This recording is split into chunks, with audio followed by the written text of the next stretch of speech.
Okay. All right, so we will make a start. We'll get started now. The way this will work is, first of all, my name is Jonathan Roberts. So I'm the new assistant principal for years 3 and 4. It will be my fourth year as assistant principal at WSO. Previously, as assistant principal, I've looked after teaching and learning and curriculum design, and also the pastoral team as well. So quite a broad base of experience. But I'm really excited to be working with a year group, with a group of teachers, to be able to work closely, but most importantly, much more closely again with the students as well. I've been working for WSO, the school, for 7 years. This will be my 8th year working here. I began my time at WSO working in the year 4 team as a class teacher, so that's particularly exciting for me also. Then I became the Emerald Head of House, and then I became the assistant principal. I'm extremely passionate about education and making sure that the school is a very welcoming place where every child is made to feel like they can be successful. Every child is really excited by learning. Every child feels that learning is something that they can do and they're good at. I think school should be a really magical, exciting place, and I enjoy using my own skills and creativity to try and make sure that that happens. Victoria Twigger, the head of year 4, is unable to join us today, but I'm also very excited to be working with her. She's been head of year 4 for a number of years now. She's got lots of experience. She's incredibly compassionate. She's an exceptional teacher, and she's led the team extremely well for many years. So I'm very excited to be working with her. And I'll tell you about a coffee morning that we have coming up. So if you're burning to meet her, you will have the chance shortly. Just for your awareness, I'm recording the session. So if you miss anything, you'll be able to watch it back. I'll share that with you, and I will also share the slides with you as well. So the way that the session will run, so if you could please, because we've got a lot of people joining us today, so if we keep our mics muted throughout and our cameras switched off. Of course, as we get towards the end of the presentation, if you would like to ask a question, you can use the chat feature, and I will come to those at the end of the session, because it might be that I'm coming to that later in the presentation. It's going to involve a lot of talking from me at the start, and then we can get into questions towards the end. There may be some questions that I don't know the answer to, but I promise you I can find out, and I will get back to you with the answer. Okay, so let's get started. So I think the first thing to talk about is the curriculum. So most of you will have been with the school for a number of years now, so you'll know we're a British curriculum school, and the core subjects in the British curriculum are English, maths and science. A significant amount of time is devoted to that within the timetable, because that's very important. They're foundational skills students need to be successful, not just in the future, but in their learning. It's the way it makes learning possible. But we take an integrated approach to the curriculum. So those core subjects are taught discretely, regularly across the curriculum, but we integrate our foundation subjects. So I'll explain a bit about what the integrated curriculum means, because there were a lot of questions about an integrated curriculum. So the integrated curriculum, it starts with the British curriculum, and the British curriculum tends to concern itself with the knowledge and skills. And so what we do is we take the British curriculum and we arrange the objectives, those knowledge objectives and those skill objectives, and we arrange them to create in a way that develops a conceptual understanding. So rather than the students just learning about a topic like Julius Caesar, for example, now the problem with that is Julius Caesar isn't particularly relevant to modern times. So rather than learning about Julius Caesar, who's got a time and a place, students might learn about the concept of civilization. They might learn about the concept of leadership. And through that, they'll learn about Julius Caesar, but they'll also look at contemporary leaders and leaders from their own heritage that they might want to bring forward. And so they might look at the characteristics of a leader and think about how leaders are similar, how they're different. And so that learning then becomes very relevant to them now, but also to their life in the future as well. So our aim with an integrated curriculum, first and foremost, is to develop a conceptual understanding that will allow students then to apply that learning in different contexts, in different ways. Once they understand the rules, the conceptual rules of that learning, they'll be able to transfer that knowledge much more effectively. And every unit has a big question.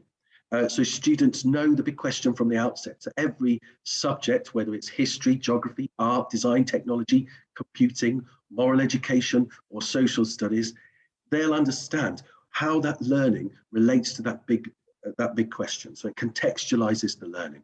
And our integrated units have a real life project outcome with a specific audience at the end. And students know about this. So it might be to create a website to promote sustainability.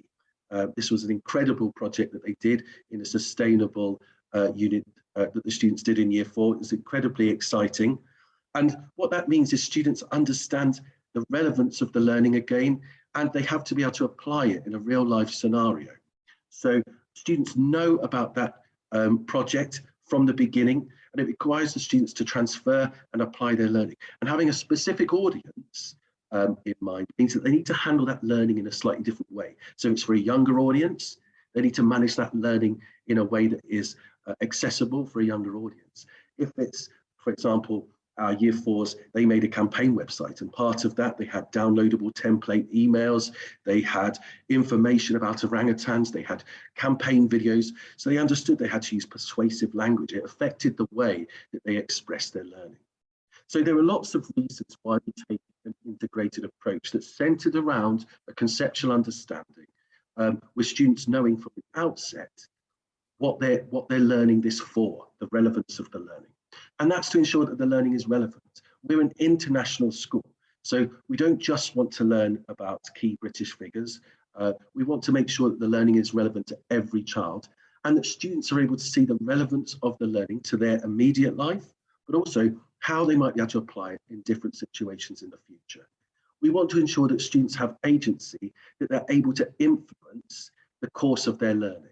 Okay, so they're not just subjected to the learning from the teacher, but they're actually able to influence it based on their own curiosity. And in doing that, we're developing them as learners. We want to ensure that it's active, so students develop deep and broad understanding through active thinking and inquiry. Collaborative, students' learning is enhanced through collaboration, through the harvesting of lots and lots of different perspectives, and that it's creative as well, that students learn how to represent their learning in creative, innovative, and authentic ways. The worst thing that we can do with learning is teach to a test. And what we want students to understand is this learning is empowering. It enables you to do things, to create things. It gives you answers to questions that life poses. And so that's really what an integrated curriculum is all about.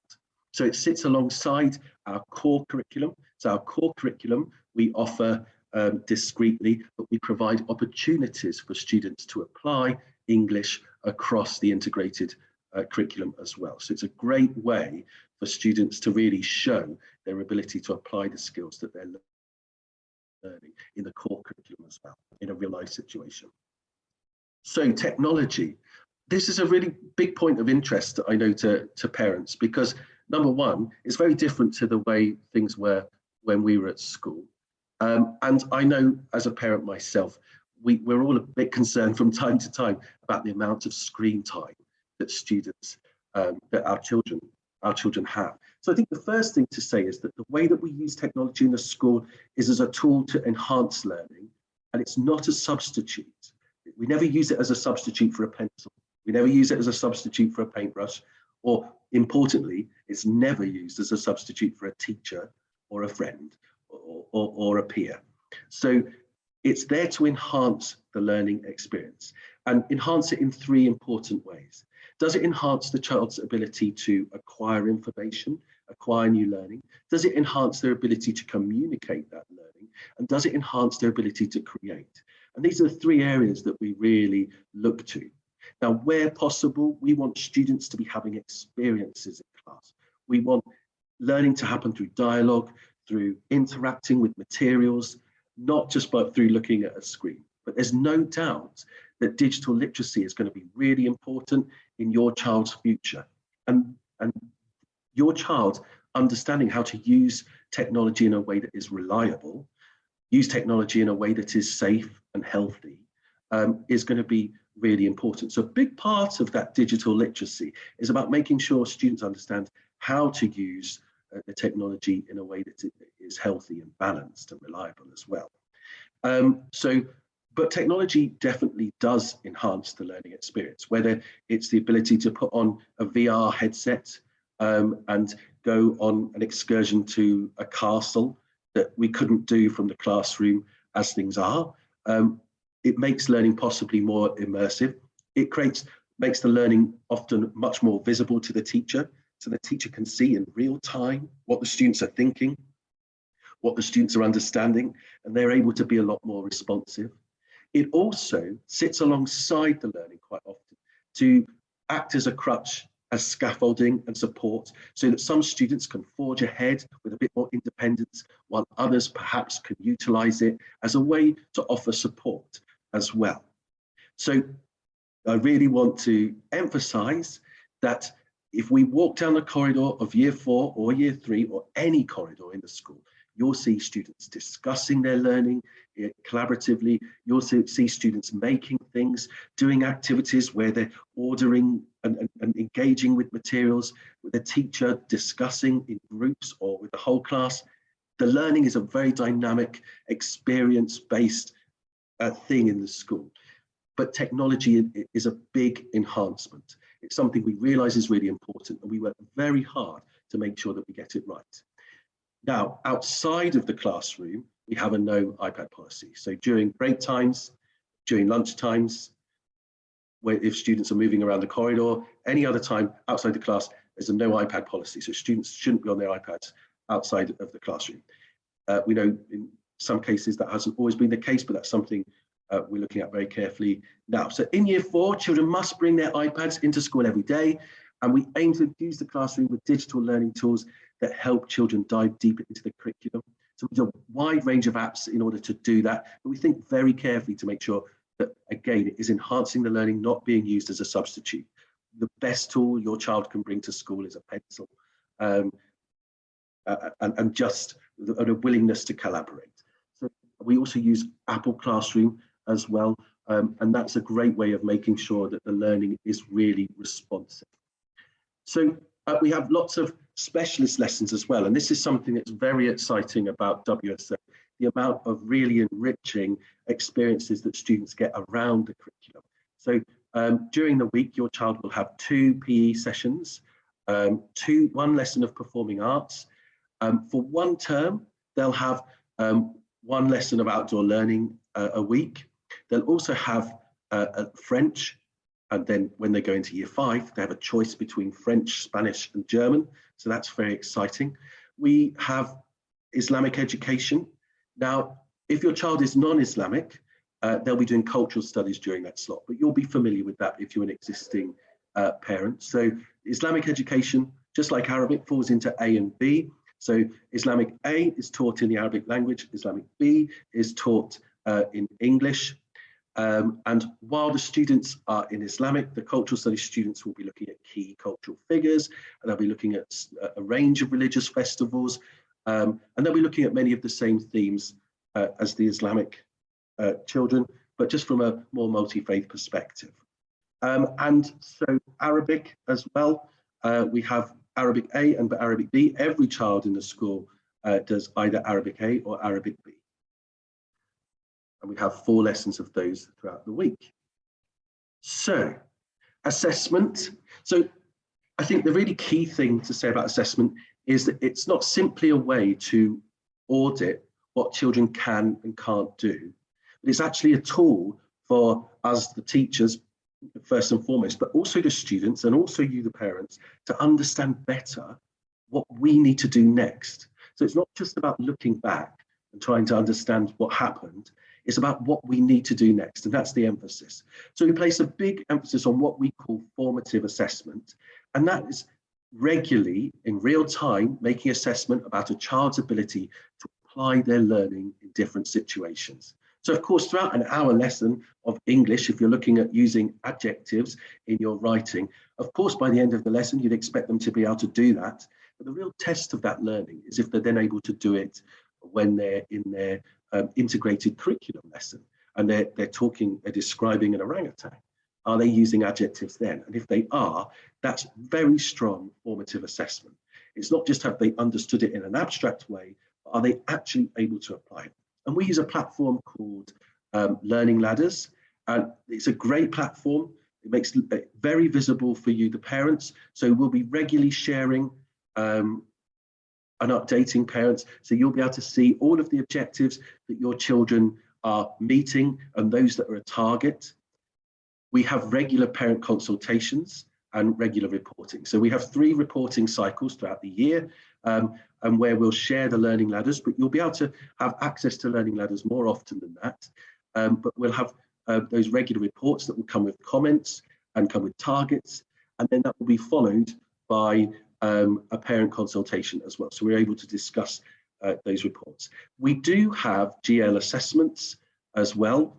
GL assessments, there are 3 types. There's CAP 4, which is looking at the aptitude, which is looking at student potential. We have PASS, which is looking at people's attitudes to self, school and study, how they're feeling about learning, how they're feeling about school, and also progress tests. Now, these are international. These are done in every school across Dubai. It's the way that we use it. So we use that data to understand whether students are whether they're not quite performing at their potential. And then we look towards other areas of the data. Maybe it's their attitudes and how they're feeling, and maybe that's affecting how they learn. But that data is used really well to make sure that we personalize the learning for the students. The idea, personalization is a huge priority in the school, making sure that we use assessment really well to make sure that we customize the lesson so that every child has sufficient access to the lesson, but also that they're sufficiently challenged as well. So assessment is really the bedrock of our teaching and learning, making sure that we understand each individual child's needs and we can accommodate them. We understand what we have to do next for them. Here we go. So what will your child need?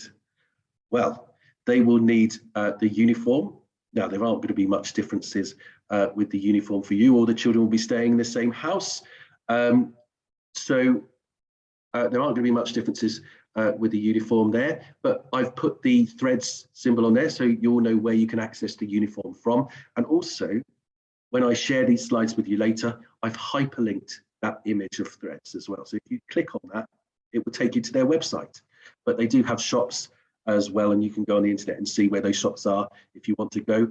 I would suggest that maybe you don't leave it to the last minute, because I've been that parent standing in that queue.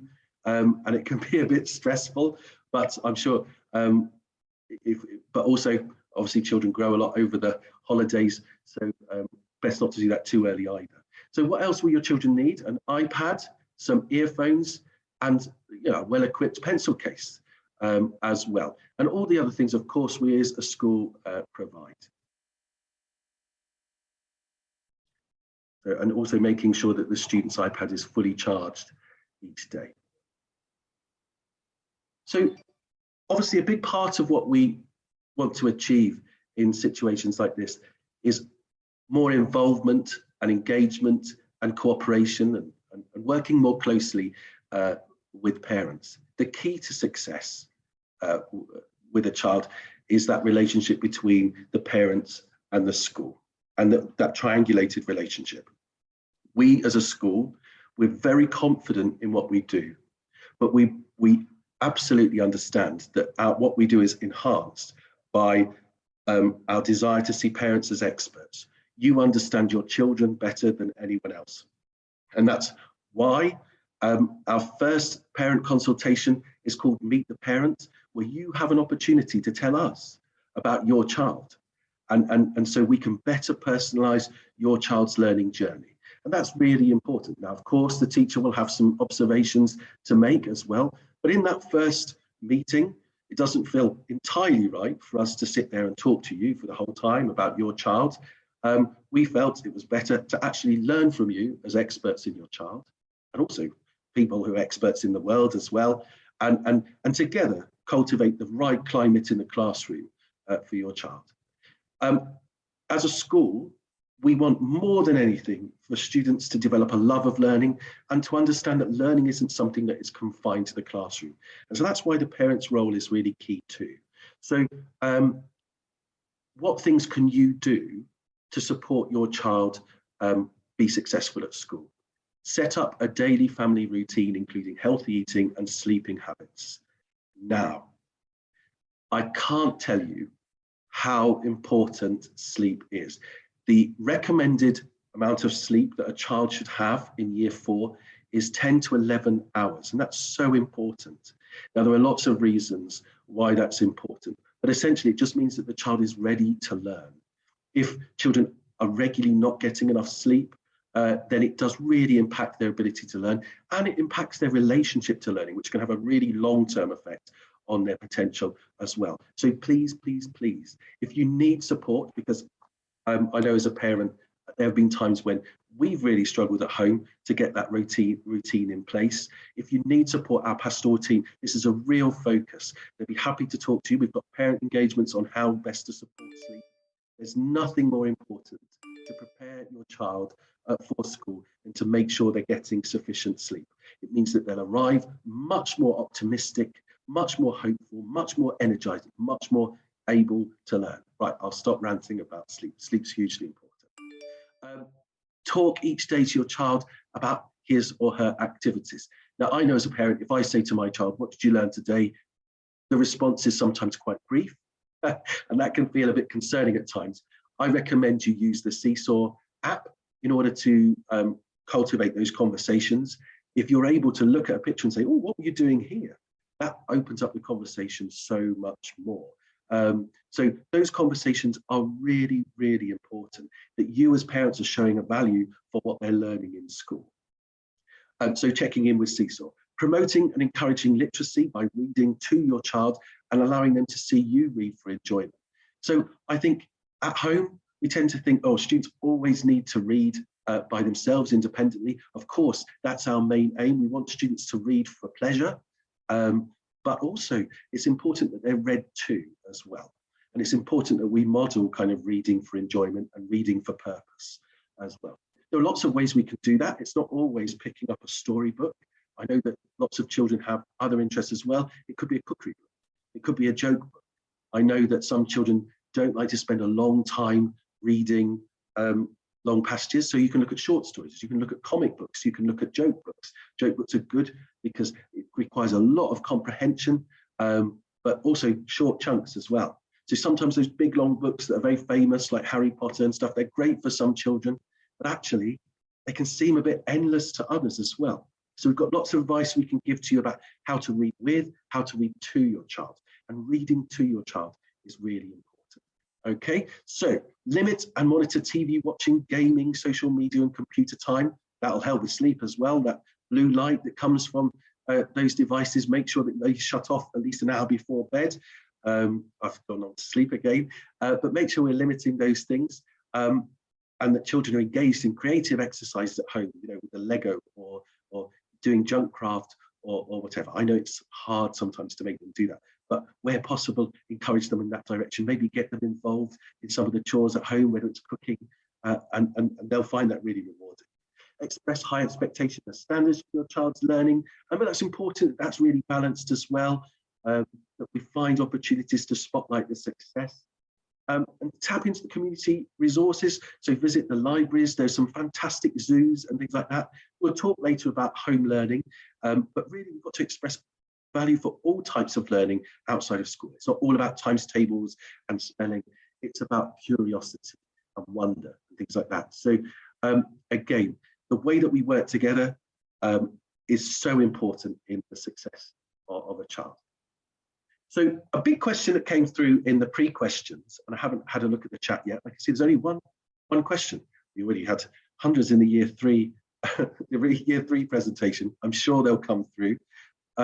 So a big question that came through, people asking about high performance learning. That's very natural. It's something that we launched last year. I hope it's not the first time you've heard about it.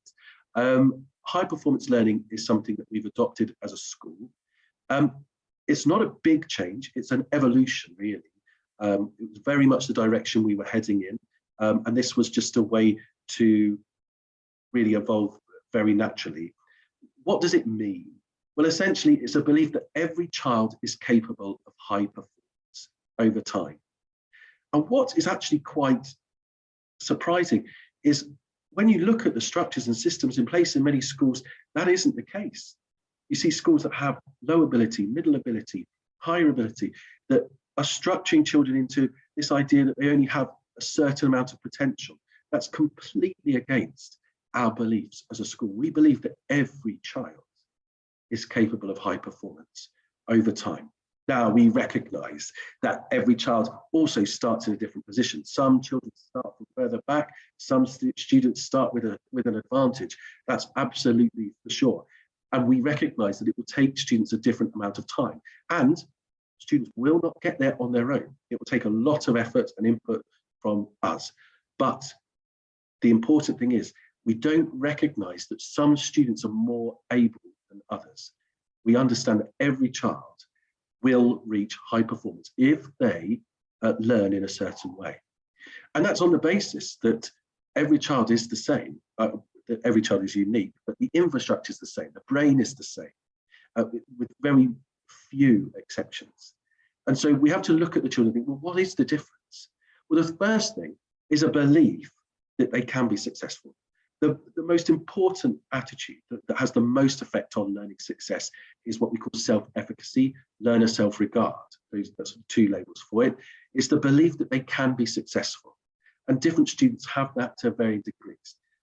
But if a student believes they can't be successful, then unfortunately they will be right. If a student believes that they can be successful, then they will be right. So it's a self-fulfilling prophecy. So the first mission that we have as a school is to make sure that every child comes into the classroom, comes into school, leaves school, feeling like they are an able learner, that they believe in themselves as a learner. And then it's about thinking, well, child A, what's the difference between child A and child B? Child A is performing really highly, and child B doesn't seem to be performing as highly. And really then we're looking at the way that the students are thinking. So both students are sat in front of the teacher, they're listening, they're looking at the materials, they're watching the videos, they're reading, but they're doing different things. So child A might be thinking about what they're hearing or what they're reading or what they're engaging with in a way that is really beneficial to their learning, whereas child B might just be hearing the noises, seeing the words, not thinking about it as much. So the difference between the success of child A and child B is the way that they're thinking about the information that they're getting. And so rather than just hope that the children will get that over time, we explicitly teach the students how to think in a way that will make their learning more successful. And so we do that by the development of advanced cognitive performance characteristics.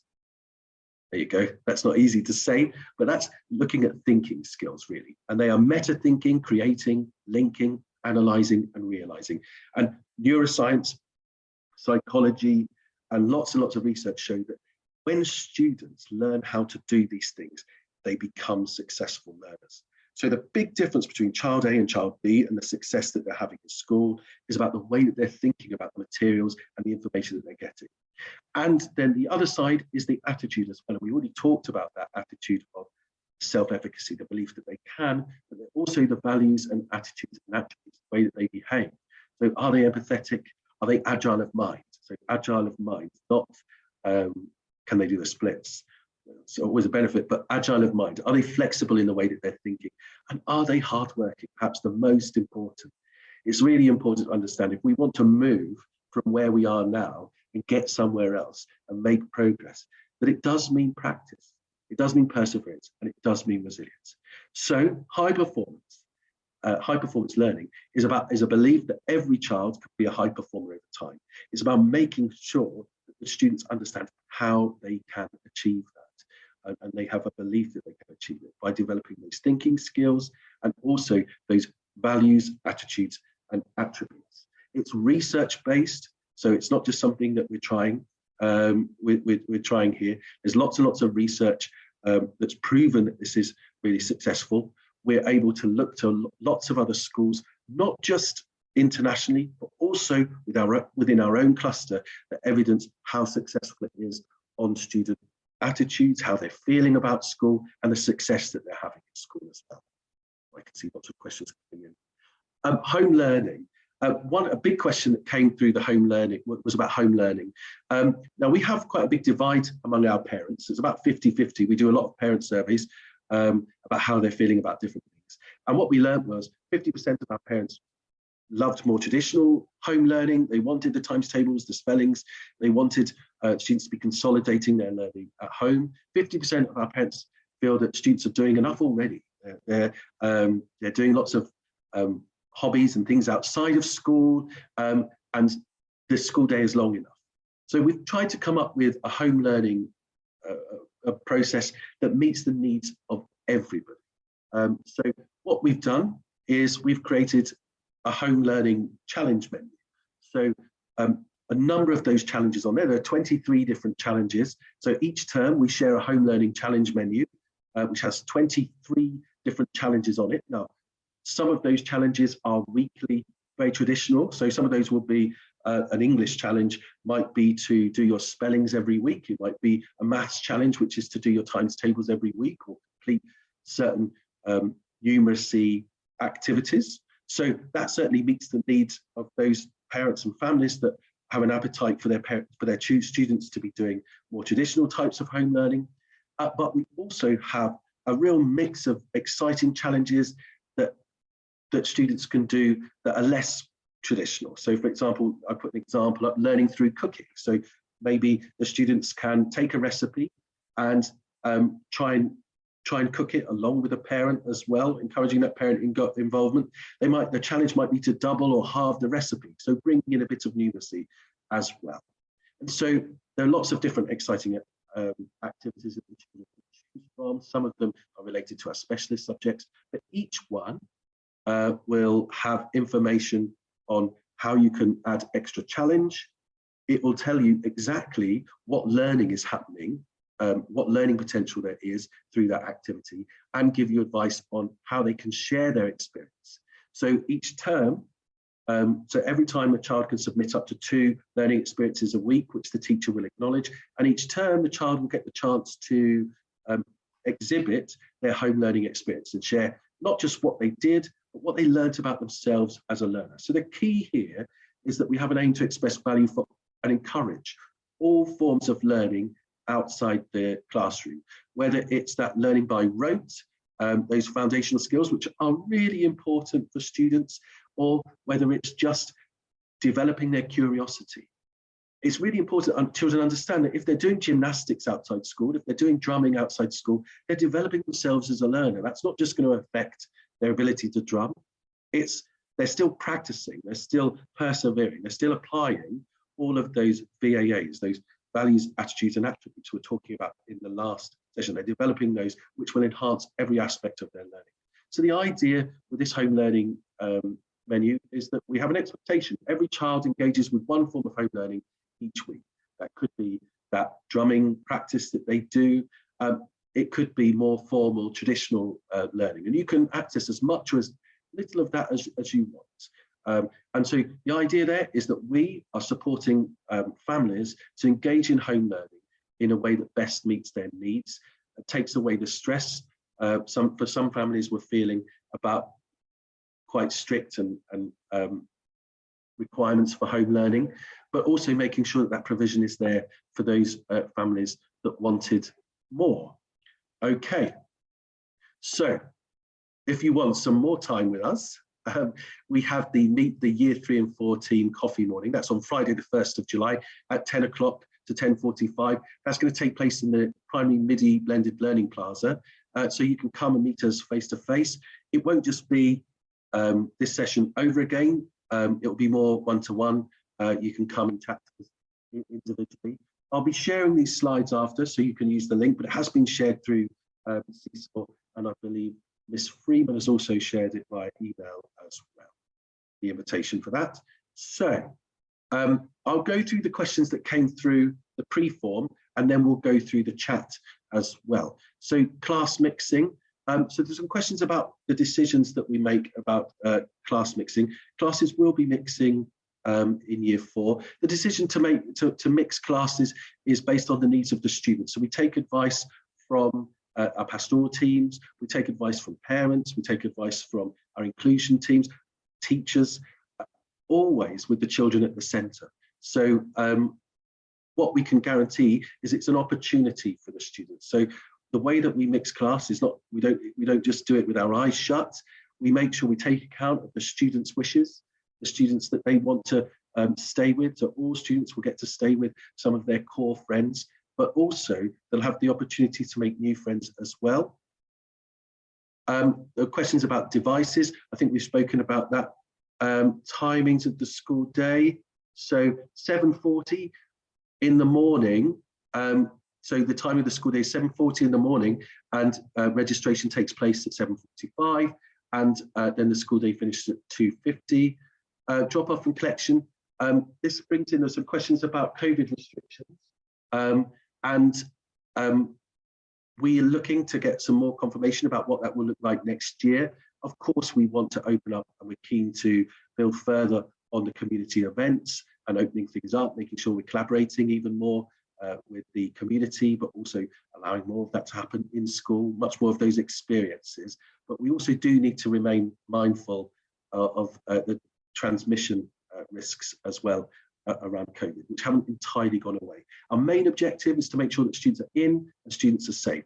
So where there are restrictions that enable students to be in all the time, be healthy, then we will be mindful of those, and they may stay in place. Where there are restrictions that we're allowed to relax, and we don't think will have a big impact on that, then they will be relaxed as well. So drop off and collection at the moment looks as though it will stay with parents dropping off at the front of primary. Enrichment, the plan for enrichment is it will return back within the school day. I know that some students have really enjoyed it being after school. It's been very convenient for some families, but certainly less convenient for others, those families that students return home on the bus, or they can't collect at different times because they've got lots of siblings. And we understand that. It wasn't really an option for us when they reduced the school week. We weren't able to find a time with it any longer in the timetable. We've managed to secure that for next academic year. So enrichment will be taking place within the school day. And we hope again to increase the squads that students are able to participate in, particularly in PE, and have those morning squads back and have those after school squads back that students were accessing. We had 25% of students accessing sports clubs around the school day. So we're really excited about that up and running again. Residential trips as well, very exciting for the end of January. We've already booked our residential trips, so that's something for the students to get really excited about. I know it's nerve-wracking for parents as well, but it's a really big experience for the students, very important experience for the students to get that exciting experience as well. So now I'm going to open up the chat. I'm going to take a risk and read these questions out loud. Thanks so much. iPads, we'll be happy with their time on the iPad. Okay, yes. So again, just to emphasize, use of devices, again, is going to be restricted to the learning time only, and it's blended with experiential learning. So the school can talk to children about healthy use of devices. Yes, absolutely. So already this question, I don't want to read them all out loud until I've vetted them. So this question is about us as a school educating the children on how to use devices in a healthy way, so gaming and videos and things like that. We already, through our pastoral team, do an incredible job, our heads of house to assemblies, and also through our Grow Well curriculum, we already do cover that quite a bit, and I know that that comes up quite a lot in year 4. But our Grow Well curriculum, which I haven't really spoken much about, one of the main principles of that's a bespoke wellbeing curriculum that we have just for our school, based on international wellbeing programs like PERMA and ISCA. So the idea is with Grow Well is that we equip the students with different tools that they need to manage their wellbeing now and in the future, but also means that we've got a slot within the week where teachers can be responsive to the needs of the students. And so Please keep contact with the parents, please keep contact with the teachers. And if you see that there's a need and you'd like them to address that in the class, they do have that opportunity. So let the teachers know, and they'll build that into the Grow Well programme as well. So these programmes work best when they're responding to the needs. And as parents, again, I emphasise the point, you're the experts, you're at home with your children, you understand the needs of them. So we do want to hear, and we do want that relationship to work well. Will kids stay with their current classmates, or is there a possibility of classes being shuffled next year? So there will be some changes to classes next year. Children will learn about their new classes tomorrow. So we've got the transition event, they'll meet their new teacher. So they'll be able to come home and talk to you all about it. Any class changes that are happening, please be assured, as I said, students will choose will be asked to express who they want,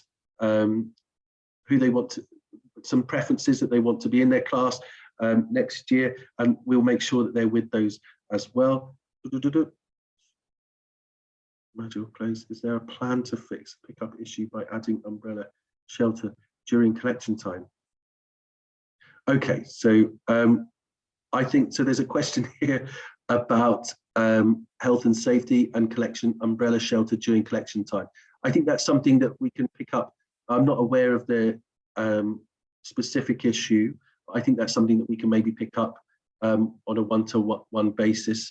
Probably I'll talk to Mr. Tiley and see if that's been raised previously. Any plan to include learning music as part of the curriculum? So yes, so already through performing arts, the students look at drama and they also look at dance, and music is a big part of that as well. So they have specific music lessons, and those music lessons, they'll look at some tuned instruments like xylophones, less things like recorders at the moment because of COVID and stuff like that, but they will look at tuned instruments, they'll look at music theory. So that's a big part of what they do in their performing arts lesson. We used to have music teachers that came in and taught private lessons for students. That's not currently possible, but as I say, we're waiting to hear the relaxation of some of the restrictions, and we hope that that's something that we can bring back. We are a centre of excellence for performing arts, so music is a big part of our culture. It's something we want to encourage, but we have enrichments currently, we have a choir, we have a violin enrichment as well, we have ukulele enrichments and things like that, in addition to music being a third of our performing arts curriculum as well. So how does the school recognise high performance students for encouragement process? So, okay, I think I understand this question. So I think it's about how we spotlight and recognise and celebrate achievement in the school and high performance.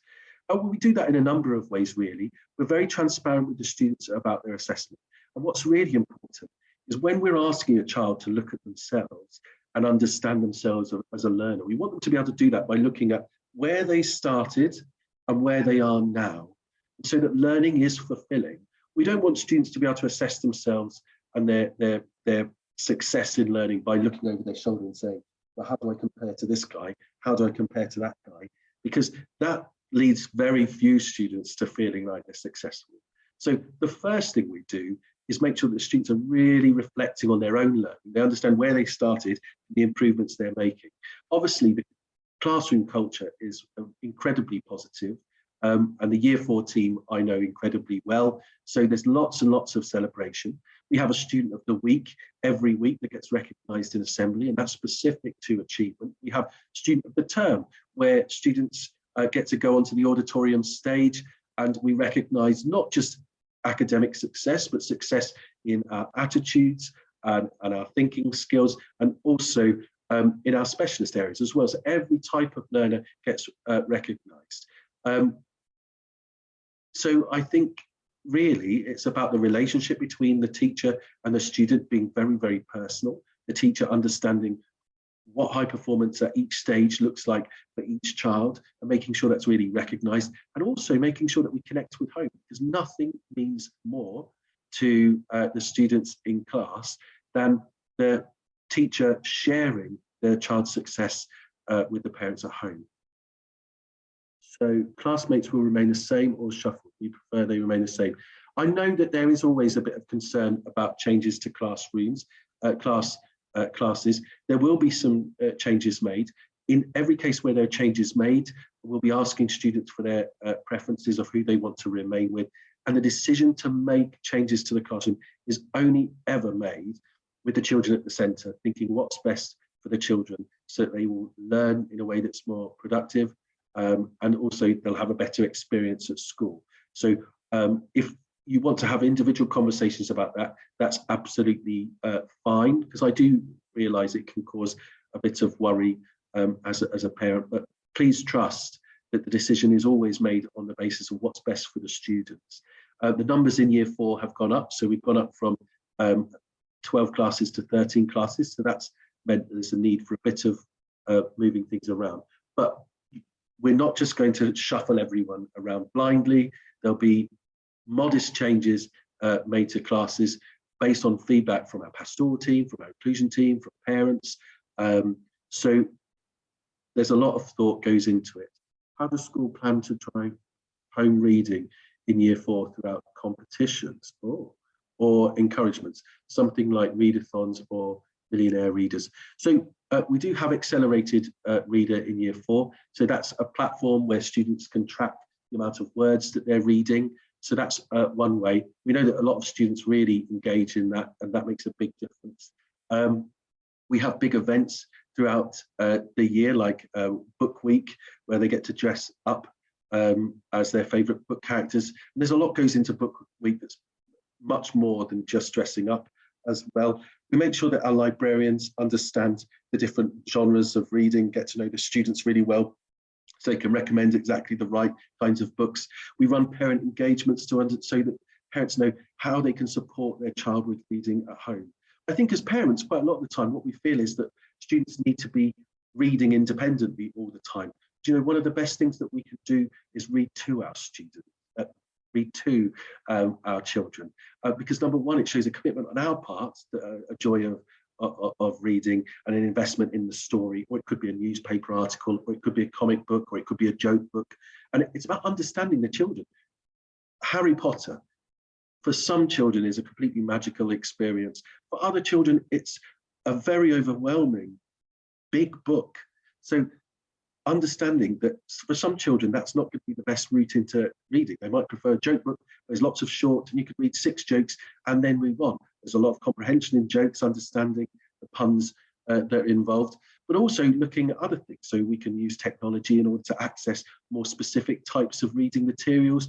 We can use comic books. We can read recipe books. So seeing reading as something that immerses us in life and gives us access to lots of different things. But we've run lots of parent engagements to support parents with that sort of thing as well. So how to make sure that when children are reading, that they're reading in a way that accelerates their reading potential, but also develops a love of reading, and what things we can do at home. There's a number of things that we do at school as well. So lots of access to books and platforms allow them to read as well. Any plans for grade 4 for proper swimming lessons? Yes, so swimming is offered as part of our PE curriculum. So not all year, but for certainly a period of the year, students will have swimming in year 4. And we have a very high proportion of adults to students during those periods. So they get lots and lots of one-to-one attention. And we also have swimming squads as well that students can do trials for. And so our swimming pools, we have a range so that for students that just need to get confident in the water. And then some students get a lot of attention to really develop their ability, because we've got some very, very strong swimmers. Obviously, being here in Dubai, so much access to swimming pools. We've got some very strong swimmers in the school. So we've got lifeguards, we have swimming tutors, and we also have the PE teachers who all receive annual training on the health and safety, but also the process and how best the technique for teaching swimming as well on an annual basis. So every year they get that, they revise that training again to make sure they're offering the best swimming instruction. And we've got some incredible swimmers in the school. I am not one of them. How do we encourage importance of handwriting, taking notes? How do you monitor and ensure technology is being used safely and responsibly. So excellent question. Handwriting is really important. If a student is thinking too much about how they're forming the letters, if that's too effortful, then they're not able to put the same thinking into what they want to express. So it's something we do handwriting lessons for students where we develop a cursive approach. So that's a big way that we go forward, and make sure as well that students have lots of experience of writing in books as well, that they're not just overly reliant on the technology, which is kind of the answer again to a part of the answer to the second question, being used safely and responsibly. So there's no question that technology, it's not new, but it's certainly presenting new issues for students and new dilemmas for schools to navigate around. So this is something that we're really mindful of. Just my doorbell. This is something that we're very mindful of and that we do monitor quite closely. So obviously we have policies and we have rules in place, and students really sign up to the contract of those, and where students aren't able to use them responsibly, then the privilege of being able to use an iPad independently will be taken away. But that's obviously a last resort. A lot of what we do really through our Grow Well programme, through our pastoral work, is to make sure that we're developing the character of students so that they understand, and responsibility is a big part of what we do. Of course, allowing students to have technology, that there's always a lot of education that needs to go around that. So first and foremost, that digital literacy that I spoke about at the start, it's about making sure that students understand how to use technology in a way that is safe and responsible and kind as well. And I think perhaps that's what you're alluding to. So we're very responsive to any situations where there's any kind of unkindness with technology. And we provide students with lots of opportunities, whether it's through our wellbeing survey, to share if they've had any experiences that make them feel uncomfortable or anything like that. But obviously supervision is huge within the school. So while children work independently, they're never without supervision. And so it's monitored quite closely. And I think the biggest thing that we can do with our students is create students who are willing and eager to come forward when they encounter a problem. So that's a big part of what we do as well. Any school excursions in year 4. So I mentioned already, we've got our residential trip planned in. I don't actually know what the plan for the excursions throughout the rest of the year, but I'll make sure that I do a bit of digging and I can include that in the slides when I share them. So additional languages. So I mentioned that we've got Arabic and we also have French, and then in year 5 they move on to French, German and Spanish as well. But sometimes we also have some other options through our enrichment.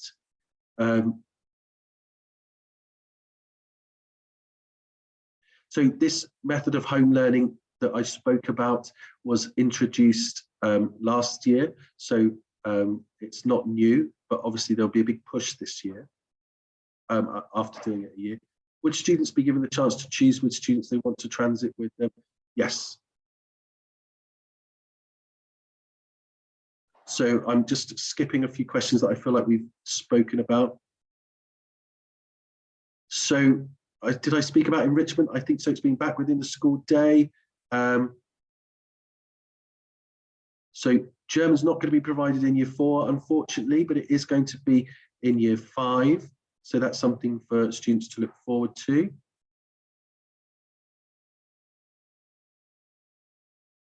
So what will breaks look like? Well, the students have in year 4 have 2 breaks a day. There's a shorter break in the morning at 5 minutes to 10. The students have, as much as possible, we get the students outside into the 3G, the outside recreation area, so that they can be really active. The only time that doesn't happen is if it's too hot to go outside. And then we also have a lunch break as well to make sure that the students have regular points at the day where they can have some nutrition, give them a bit more energy, but they can also unwind a bit and be active and socialise as well, which is a really important part of school. Will there be a bus service to drop the kids back off at home after the school activities? Well, as I mentioned, enrichment is happening within the school timetable. that was a disappointing feature of this term's enrichment, unavoidable, unfortunately, due to the reduction of the school week. But so there won't be the need to provide additional bus service.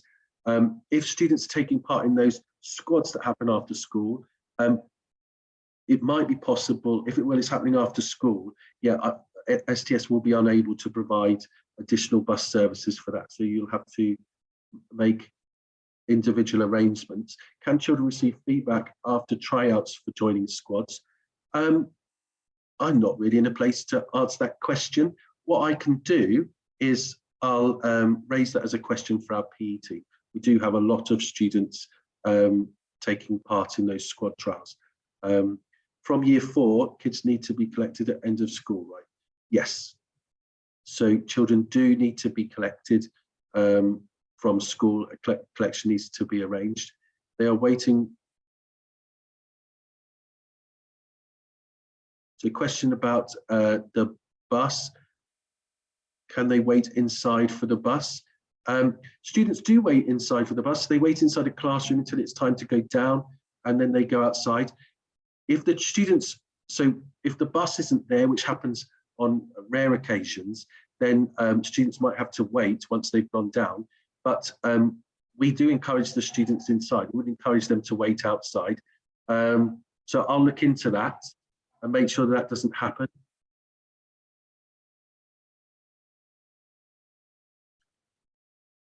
So are there going to be trips to Europe in year 4? No, there's not a trip this year in year 4 to Europe.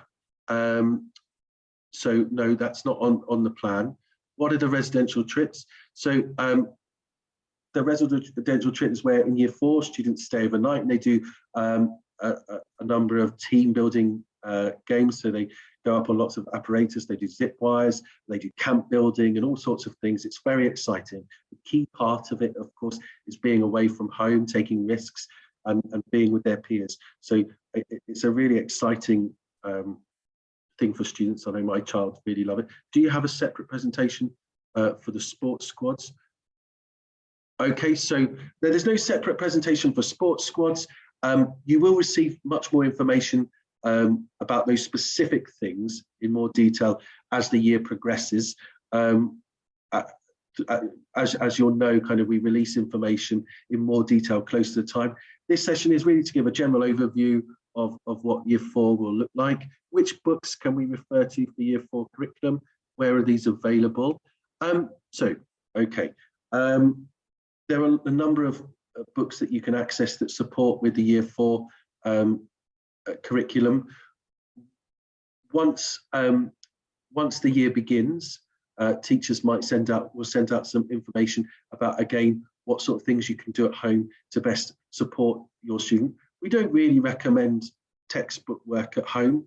To be honest, the British curriculum is not really geared up for that kind of textbook work, but there are certainly lots and lots of textbooks that will help. Really, I would encourage you, if you're looking at that kind of work, to look towards those foundational skills like spelling, handwriting that's been mentioned already. Things like that it's always worth investing in. Times tables and things like that, those math skills and stuff. And it's quite easy to find those and access those. Can you please ensure that communication between parents and teachers will always be as open as possible? Absolutely. I'm a parent. Many of our teachers are parents as well. We understand the importance of transparency. There needs to be a big trust between the parent and the teacher. At the beginning of the year, you hand over the most precious thing you have to the teacher to look after for a large part of the day.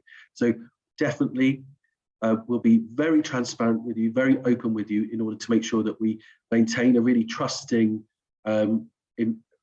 culture. So that includes every aspect of their learning. So there'll be no surprises throughout the year. We'll always make sure we keep you informed. So there'll be regular communication through Seesaw, with sort of weekly newsletters. We also have the principal newsletter. So as a school, you can see the sort of bigger plans and the direction of the school, but also at the classroom level, there'll be that weekly communication. And we have an open door policy. So at any time, if you have a concern or questions to ask, you can approach the teacher and ask for a meeting, or myself as well. I want to be available. I'm interested. I want to be involved in your child's learning experience.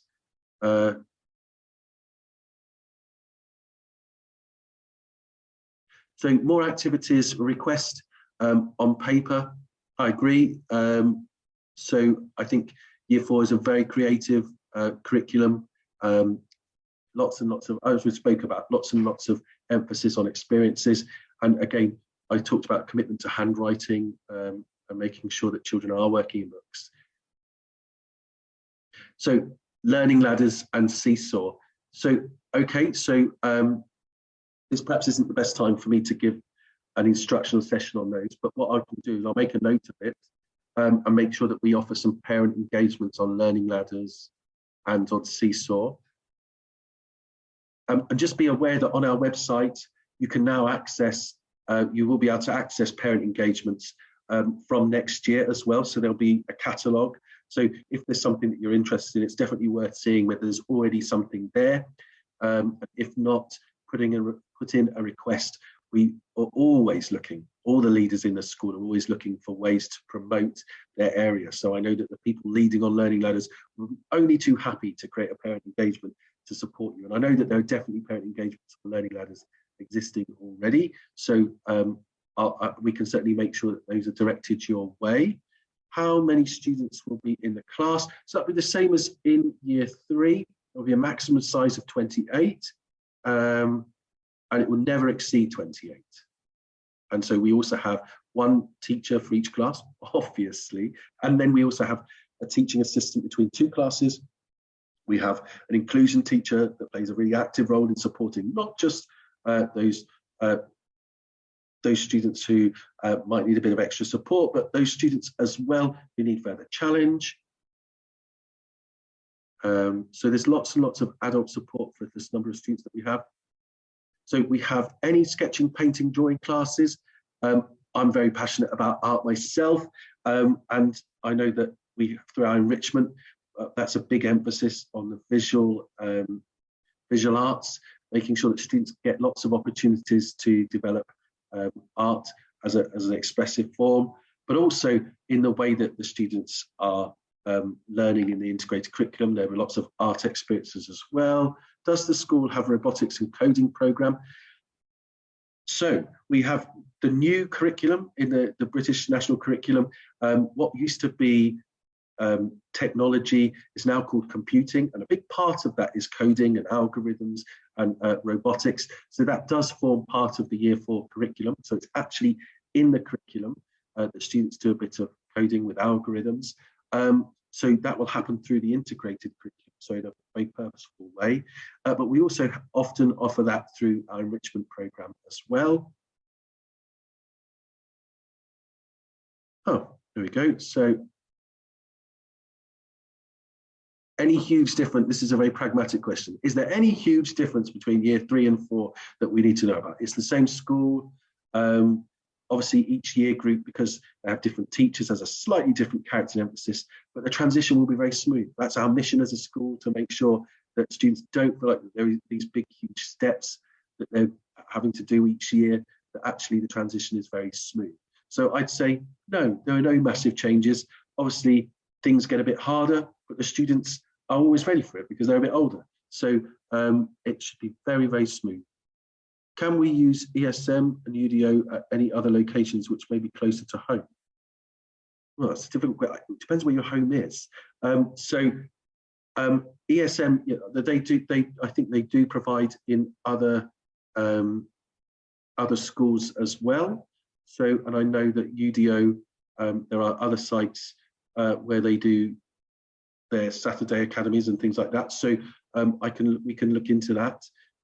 So I think towards the beginning of the year, that's probably a question to contact the teacher about, and we can look at that, because obviously that depends very much on where you're located. Can you send us curriculum overview slides in term 2, term 3, because this year we received only term 1. Okay, I'll look into that. I know that we definitely put together the curriculum overviews for every term. So I think that maybe just wasn't successfully communicated. So yes, every term you will definitely receive a curriculum overview, and we're looking to do that, I think, more on what we call a sway. So get a bit of a website rather than just a PowerPoint now. So because we want parents to know exactly what's happening in school, and actually you can see much of what's happening through Seesaw, so you can see the way they're going. But I know that lots of people like to have an overview of what's ahead, so they can support their child at home as well, and start thinking and talking about those subjects. And that's really beneficial, what we call pre-learning. Yes, so thank you very much. That was the last question. So I'm sorry that Vicky wasn't here to join us today. You'll be able to meet her if you attend a coffee morning, and otherwise she's incredibly present and incredibly approachable, so you'll be able to meet her next year if not. Thank you so much to those people that are still here. I feel like I've talked an awful lot, so you get big hard-working badges for being really persevering and staying with me. I hope that I've answered all your questions, and I hope that you're looking forward to year 4. I used to really enjoy teaching in year 4. I know many of the students. We're really looking forward to getting to know them better. So thank you very much. That's the end of our session. I'll follow it with the slides over the next couple of days, and also any further questions that come through, I'll try and put that on as well for you. And I look forward to getting to know you all over the next year. Thank you very much.